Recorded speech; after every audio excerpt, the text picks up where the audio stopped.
এগুলো বাস্তবায়নের জন্য যা যা করণীয়, যা যা আইন, সেটা জাতীয় সংসদে কিভাবে প্রণীত হয় এবং বাস্তবায়ন হয়, সেই জন্যই আপনারা প্রেসার গ্রুপ হিসেবে কাজ করবেন আমাদের উপরে, যদি আমরা যাই আর কি।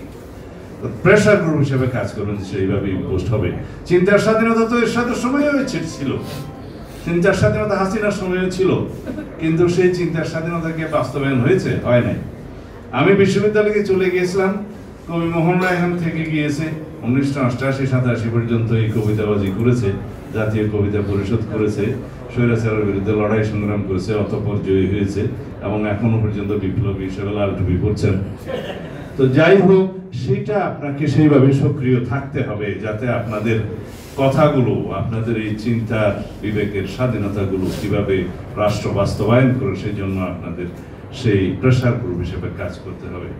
আমি আগেই বলেছি এগুলোর বাংলা আমি বলতে পারবো।